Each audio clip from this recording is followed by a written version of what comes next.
Welcome to Your Unapologetic Life, the podcast for the woman who's done dimming her light to make others comfortable. I'm Morgan Barkus, empowerment coach for women and founder of The Confidence Stage. And this show is for you if you're ready to stop overthinking your body, your worth, and your desires. You want to love being in your body. Whether you're out in the world or alone in bed, you want to feel powerful, magnetic, and deeply at home in your own skin.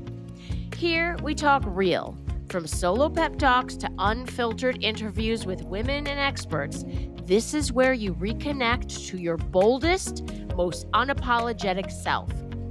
Let's turn up the volume on your life. Picture it, Sicily, 1922. Just kidding, that's from the Golden Girls. And picture it, sunny day, around 82 degrees, not many clouds in the sky. The nude beach, Hullover in particular, my favorite beach. When I used to live down in the Miami area, that was my spot. And the great thing is, I was there both Saturday and Sunday this last weekend. And on Sunday, I spotted a gentleman. I usually don't talk to people when I go to the beach. I'm there to get a tan and I'm there to read a book.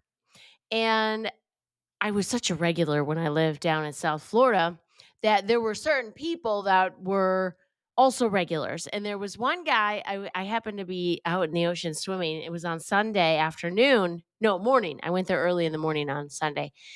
And the great thing about Miami, you can be out on the beach 9:30, 10 in the morning baking in December. It's amazing. Anyway, I went early, so I was down there about, I don't know, 8:39 and laid out in the sun for a while, was swimming in the ocean, and I spotted a guy, the pink flamingo guy. And so I went up to him. And again, I usually don't initiate conversation. I'm there to just mind my business and enjoy my time and just be one with the ocean and the sunshine. And I went up to him and I said, "Oh my God, you're still here." I said, "I remember back in the day." I said, "I haven't lived here in a few years." And I said, "You used to set up and you'd have all your pink flamingos out." And he goes, "Yeah, I'm kind of lazy nowadays." And he was still rocking some pink flamingos, his chair and his towel and whatever. And then I had asked him if another regular was coming still to the beach because I said, "Whatever happened to so and so?"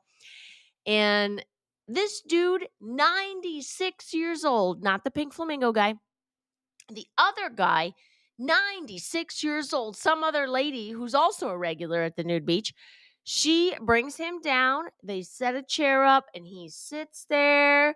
And the gentleman that I'm talking about, the 96-year-old guy, I met him years ago. This would have been what, like 2013, 14, when I first moved down to the Miami area and started going to that beach.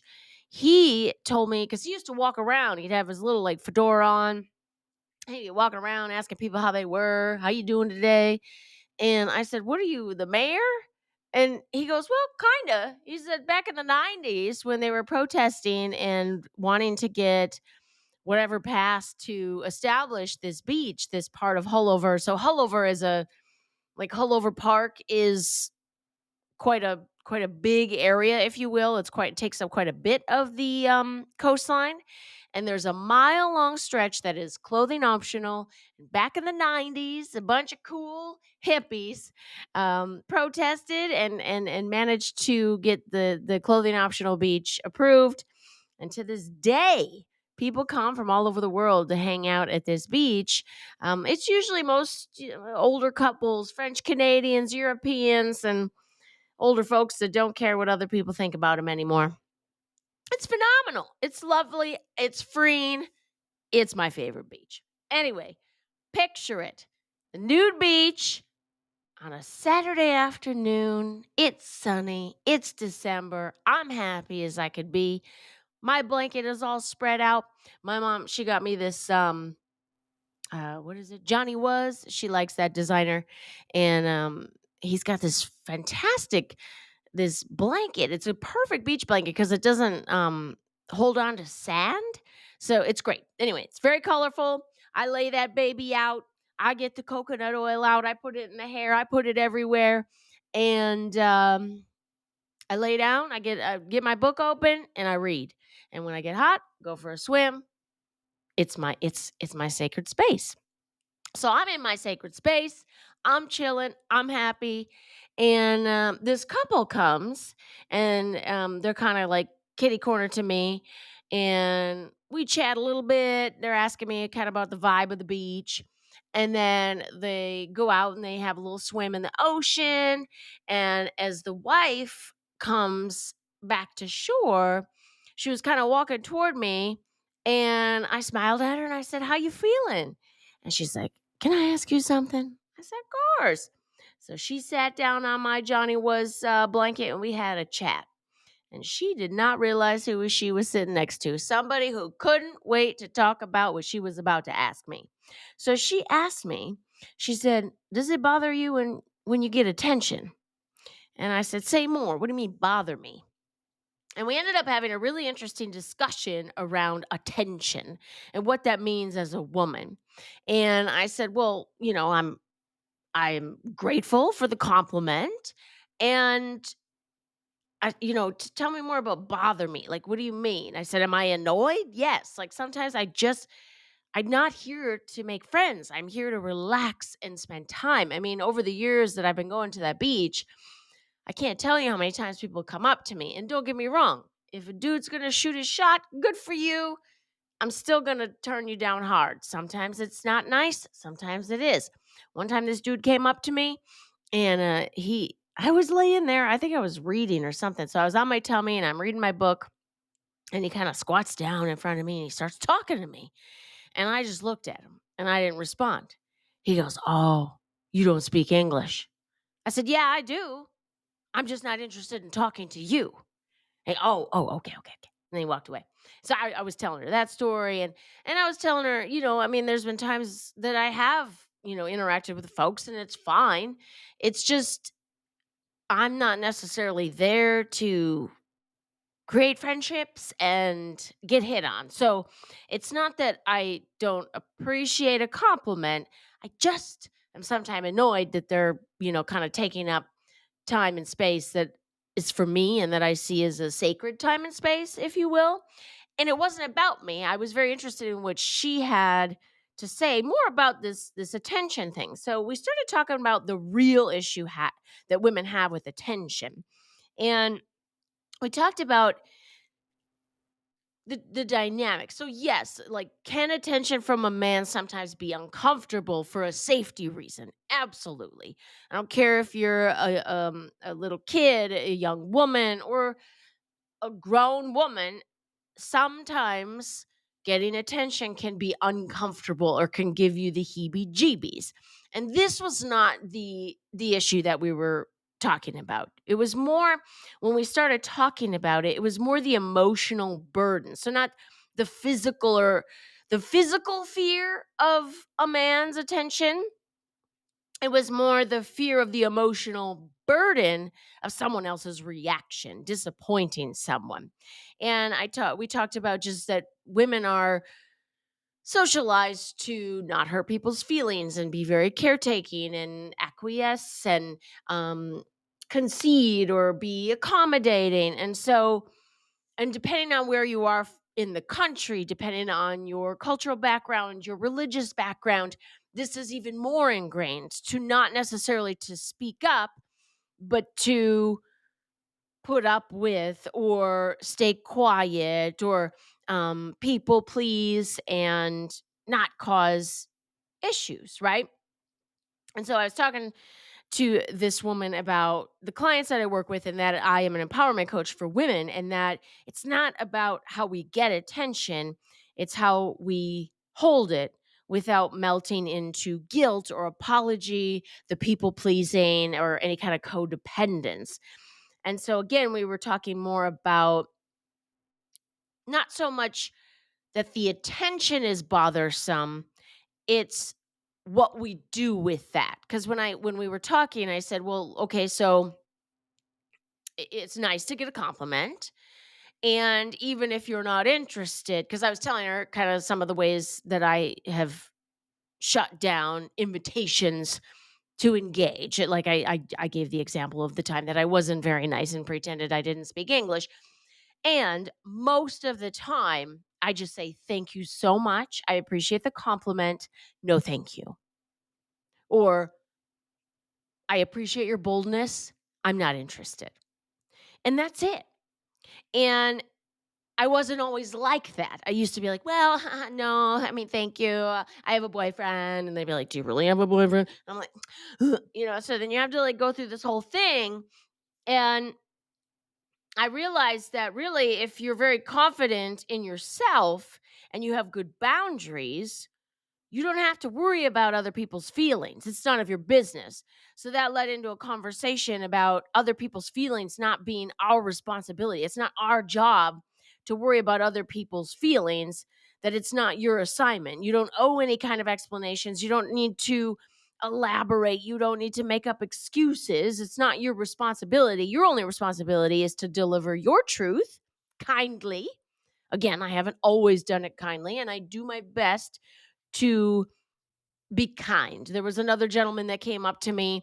I was at a resort. It was early morning. I wanted to catch a picture of the sunrise for my mom. She loves an ocean sunrise. And he came over and he's like, "Excuse me, miss," and he was basically telling me that he left the bartender his number, and he was wondering where I was living. And I basically shut him down. I said, "Thank you for being so bold. It takes tenacity and boldness to come up to someone, and I'm not interested." And he's like, "All right, well, have a great day."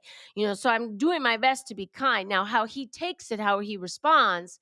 And I will say this though, I was in Chicago um fairly recently, and this gentleman was chatting with me in the coffee shop, and he was pushy and direct in a way that was unpleasant and almost made me feel unsafe. Not in that moment, and when we interacted later in the day, because I saw him at a different location later, I didn't like how he was interacting with me. It felt like he was negging me, if you're familiar with that.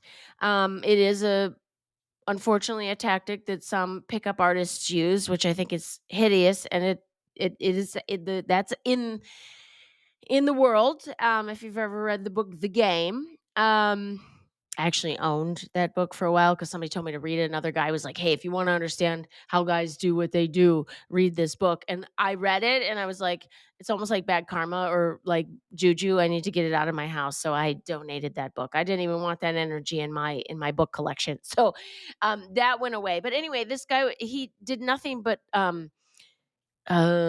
he didn't compliment me. And he didn't cut me down. He just like criticized everything I did. And I honestly was unsure of how he was going to react if I just outright said, "You don't make me feel good about myself, and I don't feel good when I'm around you. I'm going to go ahead and leave this interaction." And so I just played the game. I played nice and was like, "Well, I have to get going." And then I left. So I have to say, I'm not flawless at always holding my boundaries, because I do also understand that sometimes you have to maintain your physical safety. And in order to maintain your physical safety, you have to play the game to get away, if that makes sense. Like, I've actually heard stories of women in much more dangerous situations who play along and get along to get away. So, and I'm not saying my situation was even close to that extreme. And I'm just saying sometimes it is harder to maintain your boundaries if you don't feel physically safe. So, that's a whole separate issue. We're going to go back to being kind. And if and when you get attention from anyone, and you're not interested in continuing the conversation, or um like staying in that interaction, it's perfectly okay to say, "Thank you so much, I'm going to go ahead and get going," or "I'm not interested, thank you, have a great day," or whatever it is. But you can do that without having to provide a bunch of explanation and or worry about this person's reaction or their feelings.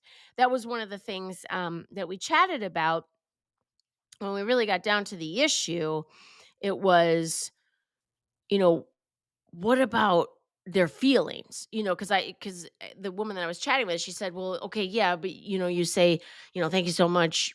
I'm not interested, or thank you for the compliment. No, thank you." She's like, Well, what about their feelings?" And I said, "Ding, ding, ding. Like, it's not your responsibility." And I get it.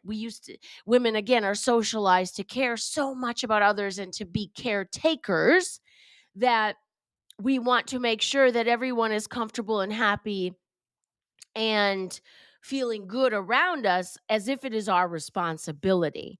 And a woman who really is confident in herself is someone who she's not fearing being mean. She's not worried about someone's backlash in terms of their feelings or fearing their judgment. They're just true to themselves. So it's not about getting the attention. It's about knowing that if they get the attention, they're worthy, um, and they have confidence and they have established boundaries of things that make them feel confident in saying, and again, without emotion. You don't have to bring emotion into it. And really, I was telling her a story about my friend who has passed, unfortunately too young. Um, he passed a while back, and years ago he told me, I was in my 20s, I think, and I just said, I appreciate someone coming up to me and complimenting me or wanting to engage in conversation. I don't always want to be in those conversations. So how do I get out of it without being mean? And he said, "Morgan, men especially, and this is his 2 cents. Maybe this is not your experience. This was his take on the whole thing from the male perspective." He said, "Men like to engage women and elicit some sort of emotional reaction, whether it's positive or negative. So even if you start getting fired up and angry," he's like, "Oh, good, I've got her. Like, she's on the hook emotionally, even if it's negative." So he said, "Stay as calm as you possibly can." But you think about like negotiators, right? Like hostage negotiators. If you know who Chris Voss is, he used to be an FBI negotiator. They use what does he say? The late night DJ voice, low and slow. They stay real even. And if someone makes some crazy demand, they say, how do you think I'm gonna be able to do that? Just like this, like. And so anyway, my friend was basically saying, keep the emotion out of it. Don't get fired up. Don't get crazy, like angry. Don't get overexcited about it. Like, just stay real even and say, "Thank you so much. I'm not interested." I said, "Yeah, but what if they keep coming at you?" He said, "Give them a second warning. 3 strikes and you're out. The second warning is, again, thank you so much. I'm not interested. And if you continue, again, I'm going to give you this third time. If you continue to try to engage with me, I am going to walk away." I said, "You think that's actually going to work?" And I was living in Minneapolis at the time, and Lake Calhoun was like the spot back in those days. It was like the early 2000s. And you walk around there in the summer, and everybody's jogging and picnicking and walking their dogs and doing all the things. It's a kind of a C and B scene situation back then. And I had my headphones in and I'm power walking and I'm going. And it was in the uptown area. And this gentleman came up to me and he's trying to engage me. And I'm annoyed because I'm kind of in my zone, I'm listening to my music or whatever. And I take all my earbuds and I'm like, "Yes, can I help you?" Basically. And I did it. I said, "Thank you so much. I'm not interested." And he continued, and I said, "Sir, I really thank you so much for the compliment. I really am not interested. And if you continue, I am going to go ahead and just walk away." And he kept going, and I just walked away. And it was awesome. It worked. So I was coached by my good friend to learn that it is not my responsibility to worry about someone else's feelings. If they cannot respect my boundary, it is not my responsibility to worry about your reaction or your feelings after you have crossed some kind of line with me. So, again, for you, don't fear being visible. Don't fear the attention because you're like worrying about how someone might feel if you reject them, or you're not interested, or it's not in alignment with you. You don't have to explain anything. You don't have to make excuses. You don't have to elaborate with some fancy story. You could just speak your truth. Thank you so much. Or, wow, that was really courageous of you to come over here. I'm not interested. Have a great day. That's it. And you are not responsible for that person's feelings other than that. If you can be kind and be very confident in your boundary, that's it. That is your only responsibility, is you. You are only responsible for you. Now, this is also going to tie into women, like this wonderful woman I was chatting with at the nude beach, putting yourself out there. If you are someone who is thinking, "Oh, I want to be on social media more, and I don't know, I don't want to put myself out there because of X, Y, and Z. I'm worried about how I look, or I don't like the sound of my voice, or what if I screw up, or what if I say too many ums, or what if someone says, well, that's not right. I don't think that's true. That this is that and the other thing." That again is none of your business. Criticism is inevitable for the woman who wants to be visible, whether it's on social media, at your job, and you're asking for that promotion, you're doing a presentation, you started a YouTube channel, you're on the TikTok. However, you choose to be more visible, you want to write a book, you want to start speaking. I don't know. Whatever it is you want to do, that you want to become more visible, you want to get more attention, you are going to be criticized.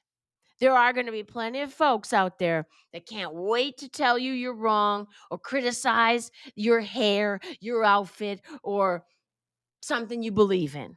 Oh, well, one, were they courageous to go out there and do it? If they know so much, then why don't they go write the book? Why don't they go do the YouTube channel then?